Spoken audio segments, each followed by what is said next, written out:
Video में आगे बढ़ने से पहले चैनल को सब्सक्राइब करिए और बेल आइकन ज़रूर दबाइए जिससे आपको सारी वीडियोस की नोटिफिकेशंस टाइम पे मिले। और प्लीज़ वीडियोस को ज़्यादा से ज़्यादा शेयर करिए बिकॉज हमें तेज़ी से सब्सक्राइबर्स बढ़ाने हैं और चैनल को ग्रो करना है। और इसके साथ ही आप मेरे दूसरे चैनल निशांत उवाच को भी सब्सक्राइब करिए, जो कि है एक प्लेटफॉर्म जिसे मैंने बनाया है social, economic, geopolitical, political issues को डिस्कस करने के लिए।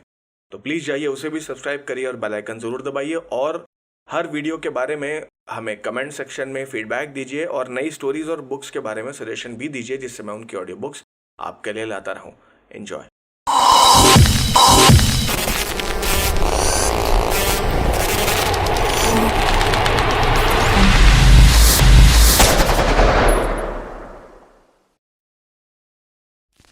आचार्य ब्रह्मज्ञ शुक्ल का घर हफ्ते के 5 दिन बिल्कुल बंद रहता था, लेकिन शनिवार और रविवार को लोग आते जाते रहते थे। बहुत बड़े परिसर में फैला उनका घर हरियाली से भरा हुआ था और पीछे एक तहखाना था जिसके गलियारे से होते हुए उनका मुख्य कक्ष, जिसमें आचार्य विभिन्न पूजाएं और साधना किया करते थे। आचार्य ब्रह्मज्ञ उच्च कोटि के शिक्षाविद रह चुके थे और यूनिवर्सिटी ऑफ शिकागो अमेरिका में तंत्र शास्त्र का अध्यापन कार्य भी कर चुके थे। परंतु एक घटना ऐसी घटी कि स्वैच्छिक सेवानिवृत्ति लेकर हमेशा के लिए वो स्वदेश आ गए और अपने परिवार के साथ बंगाल में बस गए। आज रविवार का दिन था। आचार्य ब्रह्मज्ञ अपने घर की बालकनी में बैठे हुए थे और चाय पी रहे थे। उनके चौकीदार ने आकर कहा, आचार्य श्री, कोई लड़का है गेट पर। मैंने उसे मना किया कि आप व्यस्त हैं, पर वो जिद पर अड़ा हुआ है। कह रहा है कि मिले बिना जाएगा नहीं। आचार्य ने बिना अपने चौकीदार को देखे हुए कहा, हाँ, क्या उम्र है उसकी? चौकीदार ने कहा, यही कोई 19-20 साल का होगा साहब, कॉलेज का लगता है। आचार्य ने कहा, उसे अगले हफ्ते आने को कह दो। हाँ, कह देना 2 जोड़ी कपड़ों के साथ आए। चौकीदार थोड़ा हैरान हुआ कि आचार्य कपड़े क्यों मंगवा रहे हैं, पर उसने कुछ कहा नहीं। वो जानता था कि आचार्य कभी किसी से चश्मे, कभी पर्स या फिर कभी कोई किताब, कभी मोजे, कुछ न कुछ मंगवाते रहते थे। वो उनके घर में पिछले 7 सालों से काम कर रहा था, बिना कोई सवाल जवाब किए। चौकीदार बाहर दरवाजे पर आया और लड़के से बोला, आचार्य श्री आपसे अगले हफ्ते मिलेंगे और हाँ, 2 जोड़ी कपड़े लेकर आइएगा। वो लड़का बोला, क्या वो मुझसे बस 5 मिनट के लिए नहीं मिल सकते? मैं बहुत परेशान हूं। चौकीदार ने कहा, माफ करिए, मैं उनके यहां 7 सालों से हूं, पर वो आज तक किसी से बिना अपनी मर्जी के नहीं मिले। वो आज नहीं मिलेंगे और चाहे कुछ भी हो जाए, एक बार आचार्य श्री ने जो कह दिया वो कह दिया। वो लड़का मुंह लटका कर वहां से जाने लगा, पर इतने में पीछे से आवाज आई, यश दीक्षित, रुक जाओ। यश पीछे मुड़ा तो दरवाजे के पास आचार्य ब्रह्मज्ञ स्वयं खड़े थे। उन्होंने कहा, इतना व्यथित होने की आवश्यकता नहीं है, अगले हफ्ते तक रुको, उसके पश्चात सारे प्रश्नों के उत्तर तुम्हें मिल जाएंगे। अभी यहां से चले जाओ। ये शाम बढ़ते हुए रात में बदल जाए, इससे पहले ही यहां से चले जाओ। और याद रहे, 2 जोड़ी कपड़े। ये कहकर आचार्य अपने घर के अंदर चले गए। यश उन्हें हैरानी से देखता रह गया कि उसने तो उन्हें अपना नाम बताया ही नहीं था, फिर वो उसे कैसे जानते हैं। पर यश को न जाने क्यों उनका चेहरा कुछ देखा देखा सा लगा। वो दिमाग पर जोर डालने लगा कि उसने उन्हें कहां देखा था, पर उसे कुछ याद नहीं आया। यश ने उनकी बातों पर गौर किया। ये शाम बढ़ते हुए रात न हो जाए, मतलब रात को उसका बाहर होना सही नहीं था। यश दौड़ता हुआ साइकिल के पास आया और तेजी से साइकिलिंग करता हुआ हॉस्टल पहुंच गया। यश को किसी ने आचार्य के बारे में बताया था कि वो इंसानों के रहस्यमय सवालों और सपनों को सुलझाने में मदद कर सकते हैं। बस इसीलिए वो अकेला पूछता पूछता वहां जा पहुंचा। आचार्य ब्रह्मज्ञ का घर कॉलेज से 4 किलोमीटर की दूरी पर था, पर यश अभी भी वो 2 जोड़ी कपड़ों का कारण नहीं समझ पा रहा था।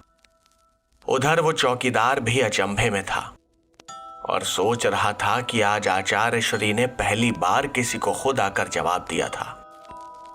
रात हो गई थी। यश, अर्जुन और अंकित को साथ में लेकर मेस में डिनर के लिए पहुंच गया। खाना खाने के बाद तीनों ने थोड़ा टहलने का सोचा। वो मेस से बाहर आकर लॉन में टहलने लगे। यश ने सोचा कि इन दोनों को भी आचार्य के बारे में बताऊं, पर वो रुक गया कि नहीं, मिलने के बाद ही सब कुछ बताऊंगा। अभी कहीं ये लोग मेरा मजाक न उड़ाने लगे कि मैं बहुत ज्यादा अंधविश्वासी हो गया हूं।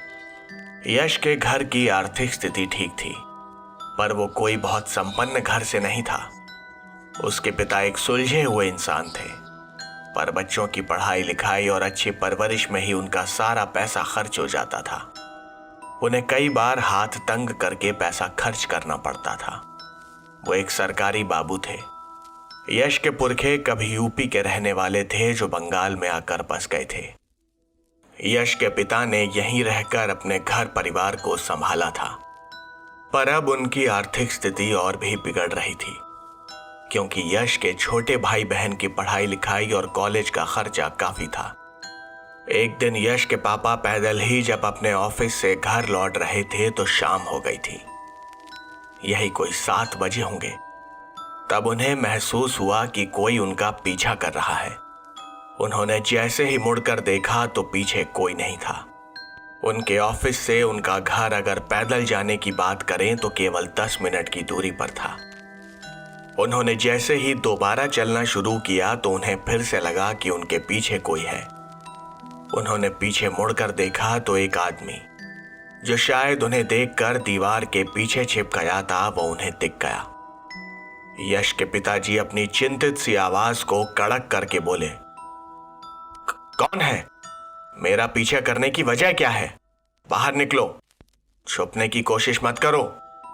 उधर अंधेरे से आवाज आई, तुम्हारे सारे दुखों का अंत है मेरे पास। यश के पिताजी थोड़ा सा आचकचा गए। उन्होंने सोचा कि कौन इस तरह घुमा फिरा के बातें कर रहा है। वो फिर से बोले, बातें बनाने से कुछ नहीं होगा, या तो बाहर आओ या फिर अपने रास्ते वापस लौट जाओ। अंधेरे में दीवार के पीछे छुपा वो आदमी सामने आ गया। ऊपर से नीचे तक काले रंग के कपड़े पहने हुए वो व्यक्ति एक तांत्रिक था। माथे पर काले रंग का तिलक और गले में मालाएं उसने पहनी हुई थी। उसके बाल जटाओं से बिखरे हुए थे और एक तेज था उसके व्यक्तित्व में, जिसमें कहीं ना कहीं यश के पिता खो से गए थे।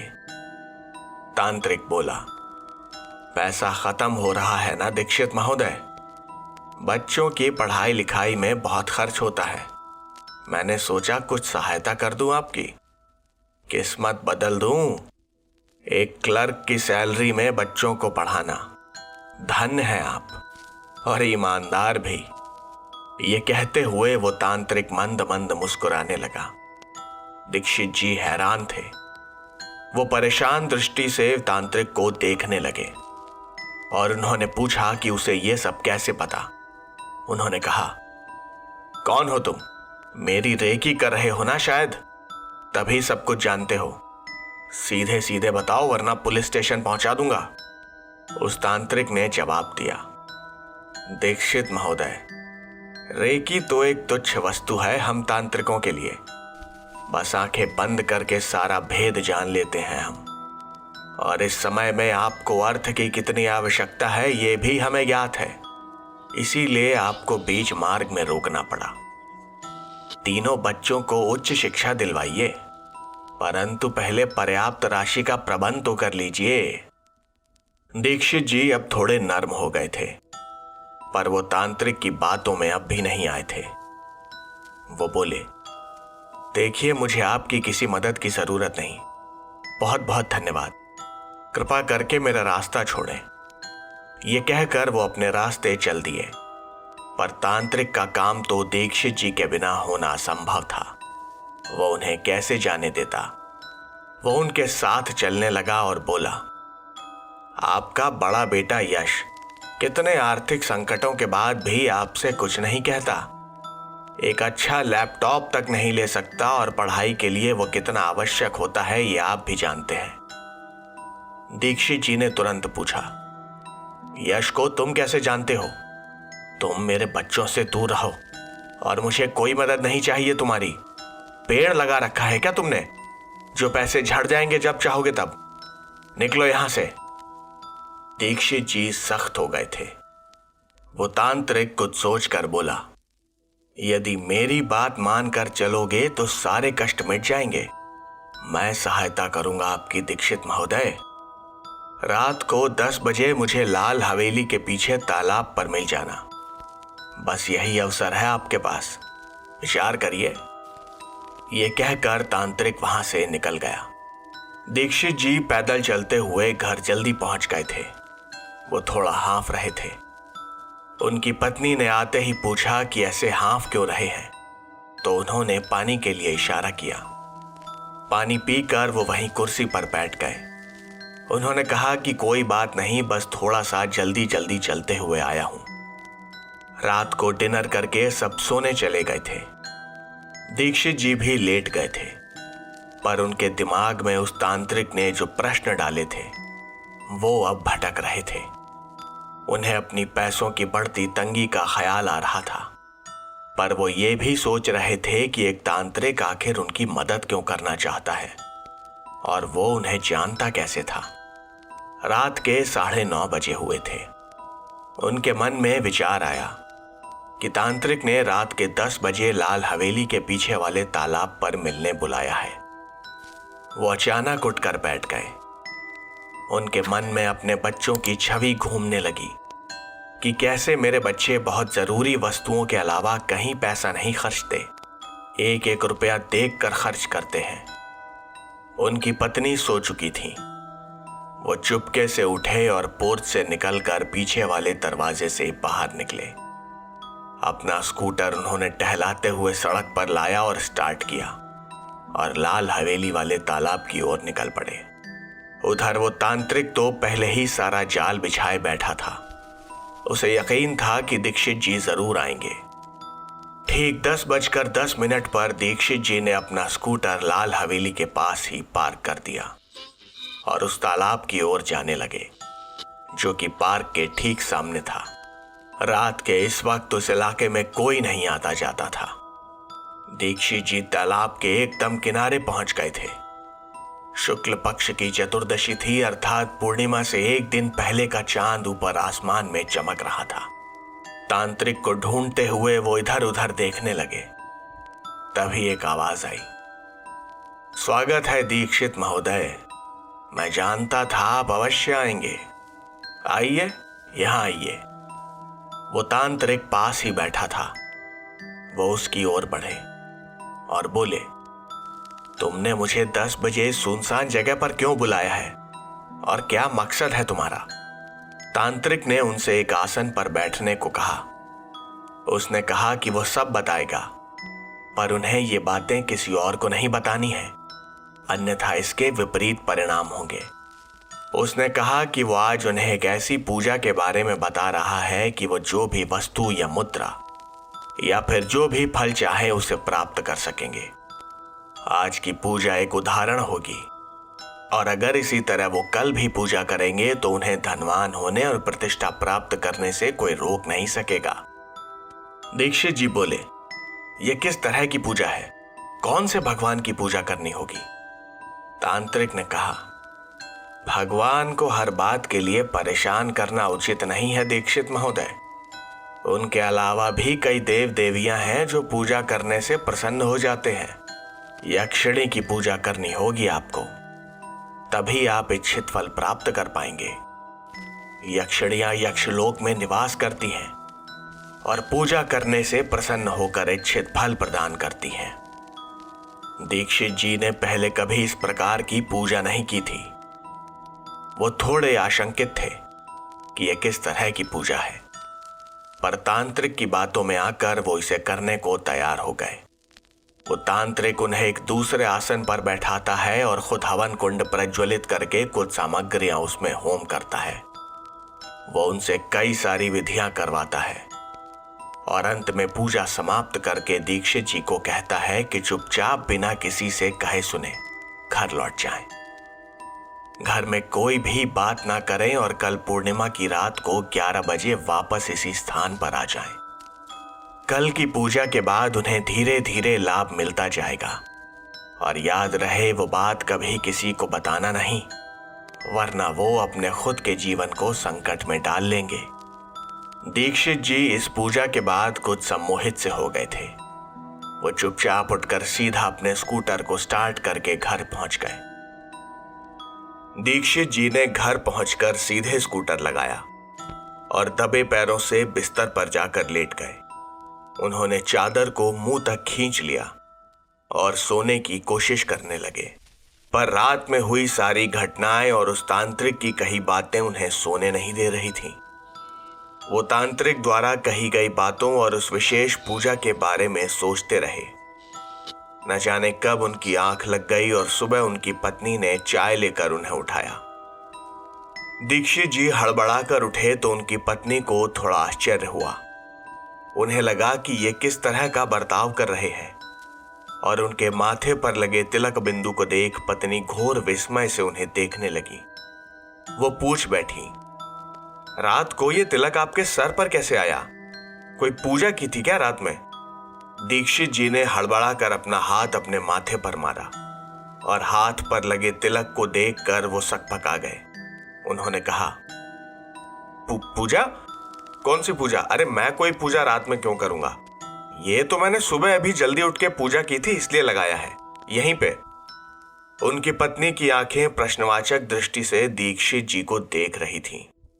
वो बिना कुछ कहे सुने ऑफिस जाने के लिए तैयार हुए और सीधा अपने ऑफिस निकल गए। वहां दिन भर सरकारी कामकाज में उनका दिन बीता, परंतु उनका मन बस पिछली रात की पूजा पाठ और आज होने वाली बड़ी पूजा पर था।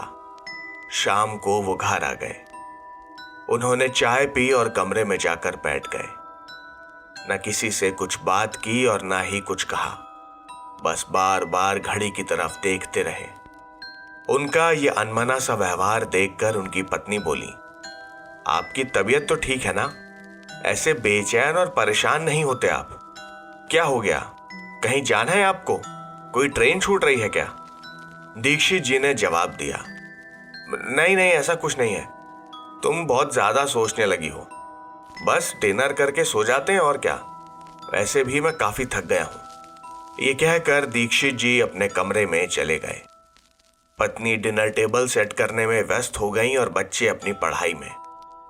जल्दी से डिनर करके सब लोग वहीं हॉल में बैठ गए।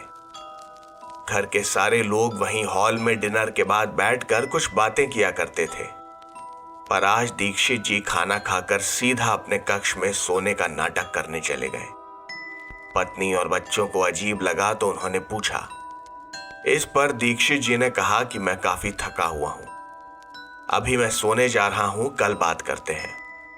सबको लगा कि हाँ, हो सकता है कि दीक्षित जी को वर्कलोड की वजह से काफी थकान हुई हो, और 1-2 घंटे अपने छोटे मोटे काम निपटाकर 10:30 तक बाकी लोग भी सोने चले गए।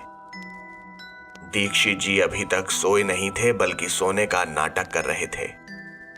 11:15 बजते ही वो चुपचाप उठकर देखने लगे कि कोई जगह तो नहीं है। जब उन्हें तसल्ली हो गई तो वो निकलकर पिछले गेट से जाने लगे। स्कूटर स्टार्ट करते ही उनकी पत्नी, जो कि उनके बाहर निकलने की आवाज से जग गई थी, दीक्षित जी को बिस्तर पर ना देखकर थोड़ा टेंशन में आ गई। उन्होंने उन्हें पूरे घर में ढूंढा, परंतु वो कहीं नहीं मिले। और जब उन्होंने घर के पिछले गेट की ओर जाकर देखा तो गेट बाहर से बंद था। उन्होंने खिड़की से झांका तो बाहर स्कूटर भी नहीं था। दीक्षित जी की पत्नी चिंतित हो गई थी।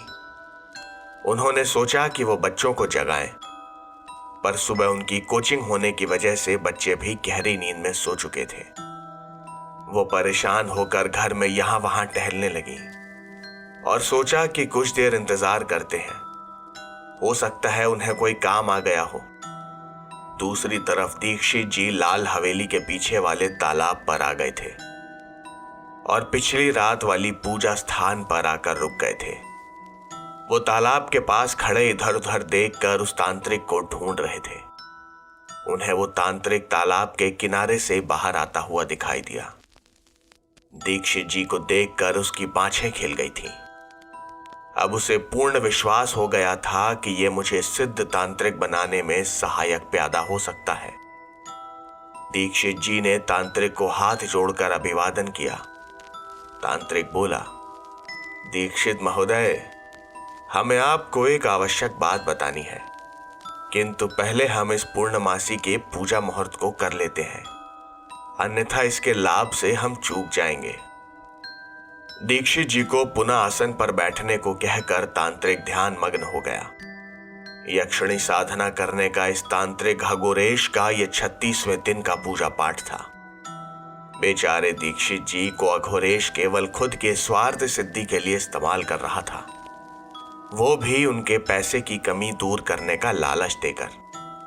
उसे तो पुष्य नक्षत्र में जन्मे उनके बड़े बेटे यश से मतलब था, जिसकी आत्मा को खुद के वश में करके अघोरेश यक्षिणी से अपना इच्छित फल प्राप्त करना चाहता था। यदि यश को वह यक्षिणी साधना में लीन होकर अपने वश में करने में सफल हो जाता तो उसे एक अमर और सिद्ध तांत्रिक बनने से कोई रोक नहीं सकता था। वैसे भी बंगाल अपने काले जादू और तंत्र मंत्र में विशेष स्थान रखता है। यश के दूर होते हुए भी अघोरेश को उसके पल पल की खबर रहती थी, परंतु उसने ये राज दीक्षित जी से छुपा कर रखा था और पूजा में उन्हें बिठाने का मकसद उनसे संकल्प के तौर पर यश को उसे सौंपना था। इस सब का मतलब था कि यश के पिता अघोरेश की शैतानी काली योजना से अनजान खुद यश को तांत्रिक के पास छोड़ रहे थे। अब तक 11:20 हो गए थे और तांत्रिक अपनी साधना में मग्न था। पूर्णिमा का सुनहरा चांद ठीक सर पर था, जिसकी आभा देखने लायक थी। दीक्षित जी को केवल आंखें बंद करके बैठने को कहा गया था। रात के ठीक 12 बजे अघोरेश पूरे चांद की रोशनी में यश को अपने वश में करने के पहले कदम पर पहुंचने वाला था। 11:15 बज चुके थे और दीक्षित जी की पत्नी यानी यश की मां चिंता मग्न होकर घर में यहां वहां घूम रही थी। दीक्षित जी को गए 1 घंटे से ज्यादा हो गया था। उन्होंने उनके मोबाइल पर फोन किया तो फोन नेटवर्क एरिया से बाहर आ रहा था। अब मिसेस दीक्षित को बहुत अधिक चिंता होने लगी थी। उन्होंने अपने छोटे बेटे हर्ष का दरवाजा खटखटाया। हर्ष तुरंत ईयरफोन निकालकर दरवाजे पर आया तो देखा मां चिंतित खड़ी थी। उसने पूछा तो मिसेस दीक्षित ने बताया कि तुम्हारे पापा 11 बजे से स्कूटर लेकर कहीं चले गए हैं और उनका फोन भी नहीं लग रहा। हर्ष को अंदेशा था कि पापा शायद ऑफिस गए होंगे या ऑफिस के किसी स्टाफ से मिलने गए होंगे। उसने कुछ जान पहचान के स्टाफ मेंबर्स को फोन किया, पर सभी ने इस बात से मना कर दिया। उनके मुताबिक ना तो दीक्षित जी का उनके पास कोई फोन आया था और ना ही वो उनसे ऑफिस के बाद मिले थे। हर्ष ने तुरंत जीपीएस की मदद से दीक्षित जी का लोकेशन ट्रेस कर लिया। उनका लोकेशन लाल हवेली के पीछे वाले तालाब का आ रहा था। हर्ष बोला, मम्मी, लाल हवेली के पीछे वाले तालाब पर तो कोई नहीं जाता है ना, पर पापा का लोकेशन वहीं का दिखा रहा है। ऐसा कैसे हो सकता है? मेरे कुछ दोस्तों ने मुझे बताया था कि वहां पर तो तांत्रिक रहते हैं। हर्ष की मां ने कहा, क्या? हर्ष बेटा, कुछ भी करो, उन्हें वापस लाना जरूरी है। आज पूर्णिमा भी है, कहीं उनके साथ कुछ अनर्थ ना हो जाए। इधर अघोरेश की पूजा आज सफल होने वाली थी। मात्र 5 मिनट और फिर मैं यश की आत्मा का स्वामी बन जाऊंगा। पुष्य नक्षत्र में जन्मा उत्कृष्ट कुंडली का धनी है वो यश। वो तांत्रिक मन ही मन ये सब सोच रहा था, परंतु अचानक आई तेज बारिश और आंधी से हवन कुंड प्रभावित होने लगता है और तांत्रिक अघोरेश की पूजन सामग्री जिसमें कुमकुम, हल्दी आदि थे और उसका बनाया मंडल सब तेज हवाओं में उड़ जाते हैं। इस सब के कारण दीक्षित जी भी अपनी आंखें खोल लेते हैं और अघोरेश अपनी साधना खंडित जानकर जोर से चिल्लाने लगता है। नहीं, नहीं, ऐसा नहीं हो सकता। मेरे 8 सालों के कड़े तप को यूं व्यर्थ नहीं जाने दूंगा मैं। वो पुष्य नक्षत्र का लड़का, उसकी आत्मा को मैं अपने वश में करके रहूंगा। दीक्षित, तूने अपने नेत्र खोलकर ठीक नहीं किया। मेरी साधना खंडित कर दी तूने। मैं तुझे इसी समय भस्म कर दूंगा। यक्षिणी साधना को इस तरह नहीं छोड़ सकता हूं मैं। इस तरह अघोरेश के बर्ताव को बदला हुआ देखकर दीक्षित जी कुछ सदमे में आ गए। वो आसन से उठ खड़े हुए। उन्हें अब बात कुछ कुछ समझ में आने लगी कि यह तांत्रिक मेरी मदद नहीं कर रहा, बल्कि ये तो खुद की साधना करने के लिए मुझे अपने षड्यंत्र में उलझा रहा था। दीक्षित जी बोले, तुमने मुझसे झूठ कहा कि मेरी आर्थिक मदद करने के लिए तुम ये पूजा कर रहे हो। तुमने स्वयं के स्वार्थ के लिए मेरा इस्तेमाल करना चाहा। मैं तुझे छोड़ूंगा नहीं। ये कहकर दीक्षित जी उस पर झपट पड़े। खुद पर हुए अचानक हमले की वजह से वो तांत्रिक कोई शक्ति प्रयोग नहीं कर पाया। वो बोलने लगा, तेरा बड़ा बेटा यश, उसे मैं अपने वश में करके रहूंगा। दीक्षित, जा, बचा सकता है तो बचा ले, और मेरी यक्षिणी साधना के माध्यम से ही मैं ये सब करूंगा। तेरे पास जो बचा खुचा पैसा है वो भी मैं रहने नहीं दूंगा। इस तरह की धमकी देकर वो तांत्रिक खुद को छुड़ाने का प्रयास कर रहा था। पर तभी हर्ष और मिसेस दीक्षित पुलिस लेकर वहां पहुंच जाते हैं। उन्हें देखकर तांत्रिक अघोरेश कुछ मंत्र पढ़कर धुएं जैसा कुछ वातावरण बना देता है और ना जाने कहां गायब हो जाता है। सब लोग अपनी आंखें मलते रहते हैं और जब तक धुआं खत्म होता है वहां से अघोरेश विलुप्त हो चुका था। पुलिस और दीक्षित जी के परिवारजन उन्हें सकुशल देखकर निश्चिंत हो जाते हैं और पुलिस उन्हें इतनी रात में इस सुनसान इलाके में आने के लिए खरी खोटी सुनाकर वहां से तुरंत जाने को कहती है। सभी लोग वहां से निकल जाते हैं, परंतु दीक्षित जी अंदर ही अंदर बहुत घबराए हुए थे और वो सदमे के कारण कुछ बोल नहीं पा रहे थे। घर वाले उन्हें परेशान और सदमे में जानकर उनके कमरे में सुला देते हैं। इधर कॉलेज में अंकित, अर्जुन और यश रोज की तरह अपनी पढ़ाई और दैनिक कार्यों में व्यस्त हैं। यश को रात में अजीब अजीब से सपने आते रहते हैं जिनसे वो बहुत परेशान हो उठता है। आचार्य के यहां गए उसे 6 दिन बीत चुके थे, पर उनके वहां से लौटने के बाद से यश सिर्फ कॉलेज कैंपस में ही रहता था, क्योंकि आचार्य ने उसे सावधान और सतर्क रहने को कहा था। अर्जुन और अंकित कई बार उसे कहीं घूमने के लिए कहते, पर यश कुछ न कुछ बहाना बनाकर जाने से मना कर देता। आखिरकार 7 दिन पूरे हुए और वो दिन आ गया जब उसे आचार्य ब्रह्मज्ञ ने मिलने बुलाया था। यश रविवार के दिन सुबह जल्दी उठकर तैयार हुआ और खाना खा पीकर अपने कमरे में चला गया। वो अर्जुन और अंकित को यह सब अभी बताना नहीं चाहता था। निकलने से पहले उसने 2 जोड़ी कपड़े एक बैग में रखे और चुपचाप दोपहर के समय जब सब लड़के अपने कमरों में थे वो हॉस्टल से बाहर निकल गया। जल्दी जल्दी साइकिल चलाकर वो आचार्य श्री के घर पहुंच गया। घर के बाहर उसने साइकिल पार्क की और घंटी बजाई। चौकीदार ने गेट खोला और उसे देखते ही तुरंत पहचान लिया कि ये तो वही 2 जोड़ी कपड़ों वाला लड़का है।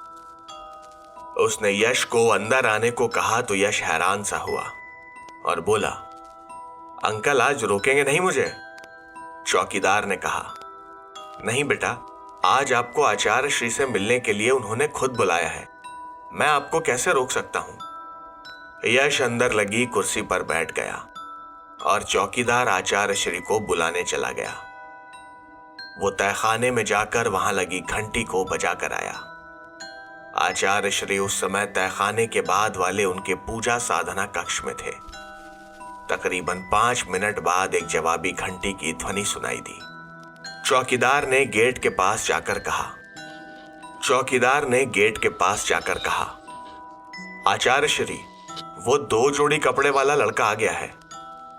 आचार्य ने कहा, यश दीक्षित, भेजो उसे कमरे में। चौकीदार ने बाहर आकर यश को अंदर जाने को कहा। उस खास कक्ष में चौकीदार या किसी और को प्रवेश की अनुमति नहीं थी, केवल आचार्य ब्रह्मज्ञ और उनकी मर्जी से जा सकने वाले लोग ही वहां पर अलाउड थे। यश को चौकीदार तहखाने तक ले आया और फिर वो तुरंत ही बाहर निकल गया। यश अकेला उस कमरे के बाहर खड़ा हुआ था। वो धीरे धीरे उस कमरे की तरफ बढ़ा और अंधेरे से भरे इस तहखाने के कक्ष में पहुंच गया। कक्ष का गेट खोलते ही उसे नीचे सीढ़ियां दिखी, जहां से नीचे उतरकर वो उस कक्ष में पहुंचा। पूरे कमरे में अगरबत्तियों की सुगंध भरी हुई थी और धुएं के कारण शुरू में दिखना मुश्किल हो रहा था। यश किसी तरह अपना संतुलन बनाते हुए सीढ़ियों से बिल्कुल नीचे तल पर आ गया। तभी एक आवाज आई, आओ यश, 4 कदम बाएं चलकर वहां लगे आसन पर बैठ जाओ और सामने आधे मीटर दूर उन 2 जोड़ी कपड़ों को रख दो। यश ने कहा, जी बिल्कुल। आचार्य ने कहा, याद रहे कोई सवाल जवाब नहीं। जब तक मैं तुमसे कुछ भी बोलने को ना कहूं कुछ मत कहना। यश ने कहा, पर मुझे मेरे सपनों का राज जानना है। आचार्य जी ने उसे शांत रहने को कहा। वो बोले, शांत यश शांत, तुम्हें सारे जवाब अवश्य मिलेंगे, परंतु इस पूजा के बाद। मौन साधे रहो और अपनी आंखों को सामने बने मंडल की दिशा में रखो। आचार्य ब्रह्मज्ञ ने यश के आने से पहले ही सारी पूजा संबंधी तैयारी की हुई थी और उन्हें पहले से ज्ञात था कि यश किस समय आएगा। उन्होंने अपनी तंत्र विद्या से सब कुछ जाना हुआ था कि यश की आत्मा को तांत्रिक अघोरेश अपने वश में करके यक्षिणी साधना को पूर्ण करना चाहता है। इसीलिए तो वो यश को इस सब से बचाना चाहते थे। मंडल की ओर नजरें रखे हुए यश ध्यान से पूजा विधियों को देख रहा था, किंतु उसे केवल मंडल और पूजा सामग्री ही नजर आ रहे थे, आचार्य ब्रह्मज्ञ नहीं, क्योंकि कमरे में अंधेरा था। महाकाली का स्मरण कर आचार्य ब्रह्मज्ञ ने एक अभिमंत्रित मौली यश के दाएं हाथ में बांध दी।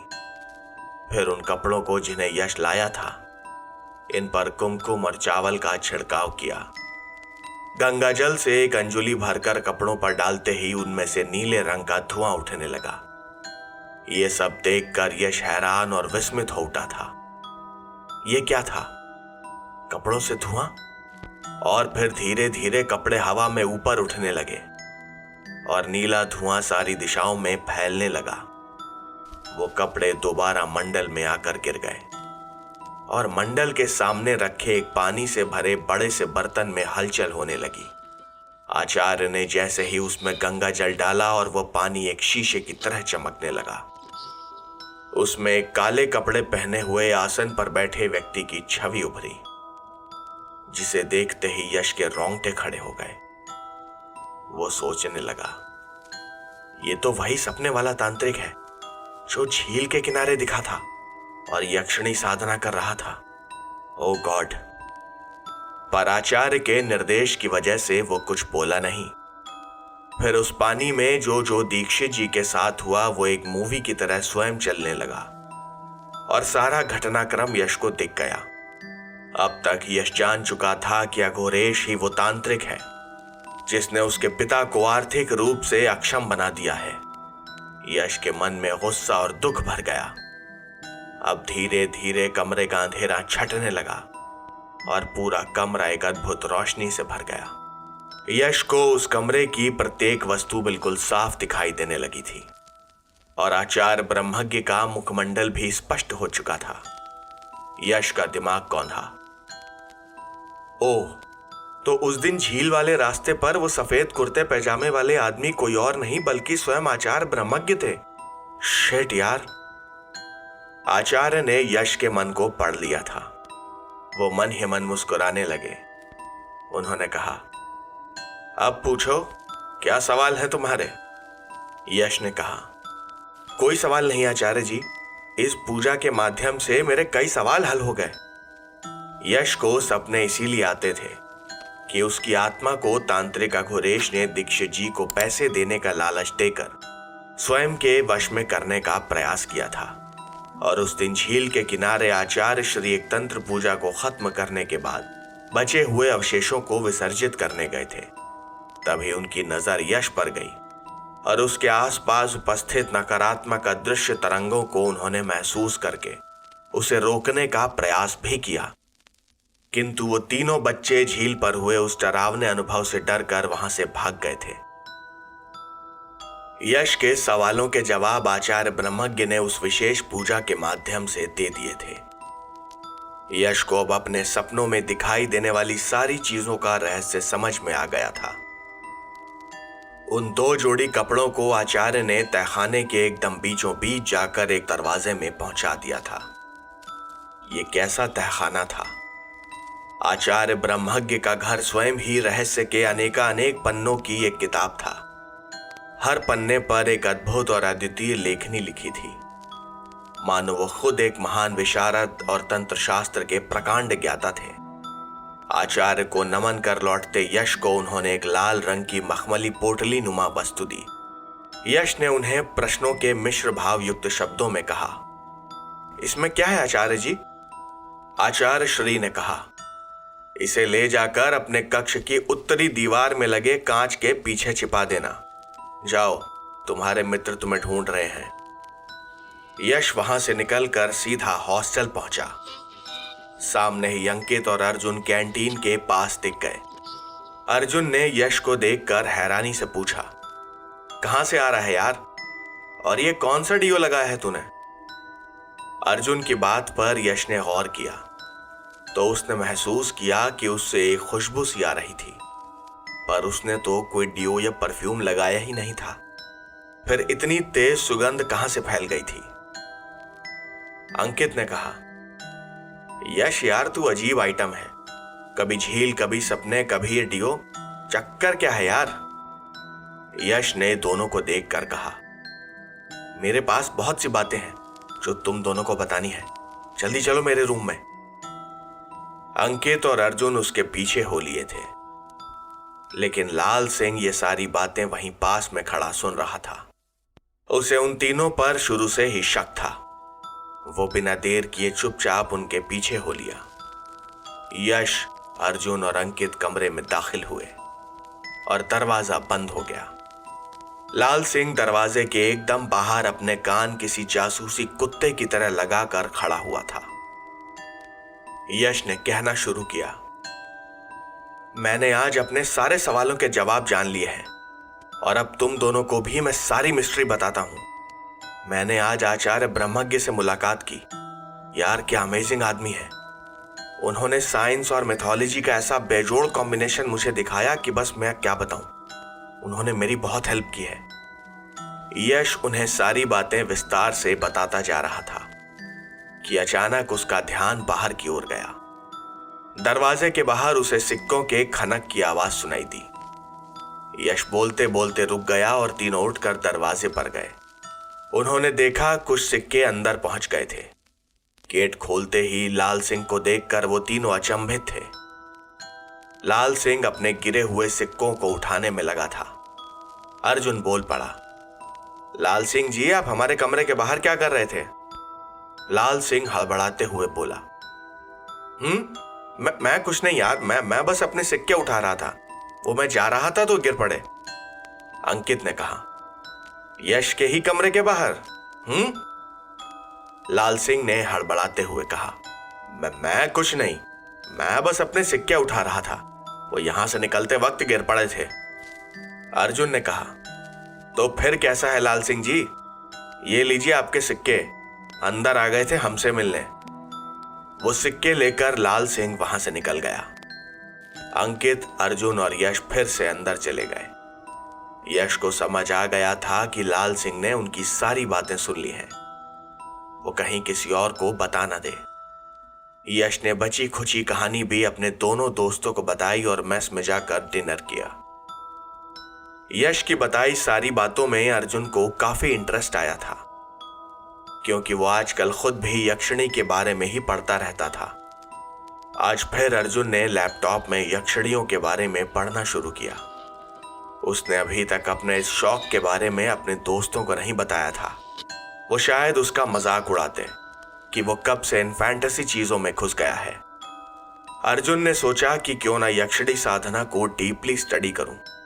और उसने झट से ऑनलाइन कुछ किताबें ऑर्डर कर दी। ये सारी किताबें माइथोलॉजी और तंत्र मंत्र पर थीं। अर्जुन का दिमाग इतना शार्प और आईक्यू लेवल इतना हाई था कि अब तक उसने जो भी पढ़ा था उसे हमेशा याद रहता था। किताबों को ऑर्डर करने के बाद अर्जुन सोने चला गया और उसने अपना लैपटॉप एक कोने में रख दिया।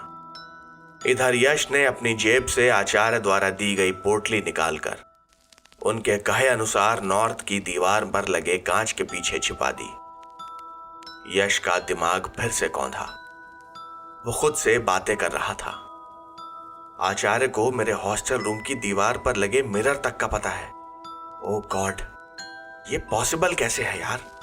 कहीं ऐसा तो नहीं कि वो मुझ पर नजर रख रहे हैं? पर इस हिसाब से तो उन्हें अंकित और अर्जुन के बारे में भी सब कुछ पता होगा। पर कोई नहीं यार, आदमी तो अच्छे हैं, कुछ गलत काम तो कभी नहीं करेंगे। ये सोचते हुए यश सोने चला गया। अंकित अपने कमरे में बैठा यश की बताई सारी बातों को सोचता रहता है और उस तांत्रिक का घोरेश के बारे में भी। वो भी कुछ सोच रहा था। यार ऐसे लोग भी एग्जिस्ट करते हैं। क्या इंटरेस्टिंग तांत्रिक है।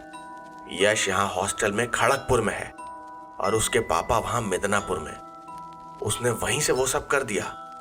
उसने अंकल से यश की आत्मा को खुद के कब्जे में करवाने के लिए पूजा करवाई और बदला लेने के लिए लौटने की बात भी कही। यार अगर उस तांत्रिक से एक बार मिल लेते तो मजा आ जाता। असली तांत्रिक, रियल वन। क्या गेटअप होगा उसका। ये सोचते सोचते अंकित को हंसी आ गई। इस वक्त घड़ी में रात के 11:30 बज रहे थे। अंकित ने देखा कि बाहर बारिश हो रही थी। वो अपनी खिड़की से बाहर देखने लगा। इस खूबसूरत मौसम में उसका बाहर जाने का बड़ा मन था, पर कॉरिडोर से जाने पर लाल सिंह शायद उसे देख लेता। जहां पर सुनसान जगह थी और बस एक बाउंड्री वॉल से कॉलेज और हॉस्टल को कवर किया गया था। बाउंड्री वॉल के पास घने हरे पेड़ और खूब सारे झुरमुट थे। बिजली चमक रही थी और जोर जोर से बादलों की गड़गड़ाहट भी हो रही थी। अंकित खिड़की के पास खड़ा मौसम का लुत्फ ले रहा था कि बाउंड्री वॉल के पास दो चमकती नीली आंखें उसे दिखाई दी। अंकित ने अपनी आंखें मलते हुए दोबारा देखा तो वहां कुछ नहीं था। उसे लगा कोई बिल्ली या जानवर होगा। वैसे भी जानवरों की आंखें अंधेरे में चमकती हैं। पर उसे दोबारा ऐसा महसूस हुआ कि वो नीली आंखें आगे बढ़कर उसकी तरफ बढ़ रही थी। अचानक उन नीली आंखों का आकार बढ़ा और वो एक दाढ़ी वाले चेहरे में बदल गया। अंकित को अपनी तरफ आती हुई एक डरावनी सी शक्ल दिखाई दे रही थी। वो घबरा कर उल्टे पैर पीछे हट गया और अपने बिस्तर से पैर टकराते ही वो बिस्तर पर गिर पड़ा। वो इतना घबरा गया था कि उसका पूरा शरीर पसीने से तरबतर हो चुका था। यश को कुछ भी समझ नहीं आया था। ये सब क्या था। वो आंखें हवा में तैरती हुई आईं और उनसे खुद ब खुद एक पूरा चेहरा बन गया। उसे लग रहा था कि वो यश की फैंटेसी सुनकर बहुत अजीब फील कर रहा है। अपने डर पर काबू पाने के लिए उसने एक बार फिर से उस तरफ देखने का ख्याल किया। वो डरते डरते खिड़की पर गया तो बाहर कुछ भी नहीं था। अंकित अब थोड़ा सा शांत हो गया। वो खिड़की बंद करके अपने बिस्तर पर लेट गया और सोने की कोशिश करने लगा। कुछ देर में उसकी आंख लग भी गई। यश, अर्जुन और अंकित तीनों को कुछ न कुछ अद्भुत और असाधारण चीजों से रूबरू होना पड़ रहा था। पहले यश के सपने और आचार्य से भेंट होना, फिर अर्जुन का यक्षिणियों के बारे में अत्यधिक रुचि लेना और अब अंकित को बाहर बारिश में अचानक कोई भयानक आकृति दिखना। ये कोई संयोग नहीं था। हर घटना के पीछे कोई ना कोई कारण अवश्य होता है। हर व्यक्ति का चेतन मन जो देख और समझ पाता है वो पूर्ण सत्य हो ऐसा जरूरी नहीं। कई बार मन की गहराइयों के अंतरम में छुपा अचेतन मन भी व्यक्ति को रहस्यों की सैकड़ों परतों के अंदर धकेल देता है। जीवन के नए अध्याय से जुड़ने वाला था अर्जुन। आज तक उसके बुरे से बुरे सपनों में भी जो नहीं हुआ था, उसके साथ अब वो सब होने वाला था। कॉलेज का आखिरी साल बस दस्तक देने ही वाला था। इस सेमेस्टर के एग्जाम भी पास आ गए थे। अंकित जब सोकर उठा तो बुखार में तप रहा था। अर्जुन और यश तैयार हुए और सीधा अंकित के कमरे का गेट बजाया। अंकित ने उठकर दरवाजा खोला तो उसके उदास और थके हुए चेहरे को देखकर दोनों दोस्त परेशान हो गए। यश ने उसका हाथ पकड़ा तो वो बुखार से गर्म था। यश ने हैरानी से अर्जुन से कहा, यार कल तक तो अंकित एकदम ठीक था, आज इतना हाई फीवर, इसे डॉक्टर को दिखाना होगा। वो दोनों अंकित को उसी हालत में डॉक्टर के पास ले गए। कॉलेज हॉस्टल में इन्फॉर्म करके तीनों अंकित की स्कूटर से वहीं पास में एक निजी क्लिनिक पर दिखाकर दवाइयां ले आए। डॉक्टर ने इसे बस एग्जाम का स्ट्रेस बताया और नॉर्मल एंजाइटी। अंकित को उसके कमरे में लाकर ब्रेकफास्ट के बाद दवाइयां देकर अर्जुन और यश कॉलेज के लिए निकल गए। दोपहर का समय था। अंकित की आंख लगी हुई थी। ये शायद दवाओं का असर था। किसी के कदमों की आहट हुई। सन्नाटे को झकझोरते हुए किसी के भारी भरकम कदम एक मनहूस कदम ताल के साथ अंधेरे के अंतरतम को चीरते हुए वो आगे बढ़ रहे थे। जैसे जैसे वो कदम आगे आ रहे थे, वातावरण में डर का साया घुल रहा था। ऐसा लग रहा था कि हवाएं कांप रही हों। बड़े काले से ओवरकोट को पहने एक लंबे बालों वाली आकृति कुछ कुछ स्पष्ट सी या फिर कुछ अस्पष्ट सी एकदम करीब आ गई थी। अंकित के बिस्तर के किनारे से उस आकृति ने उसके कान में कुछ कहा, मुझे बुलाने के लिए शुक्रिया, उठो और देखो। नीली आंखों वाली वो रहस्यमय आकृति अंकित के सामने स्पष्ट हो चुकी थी। अंकित को काटो तो खून नहीं,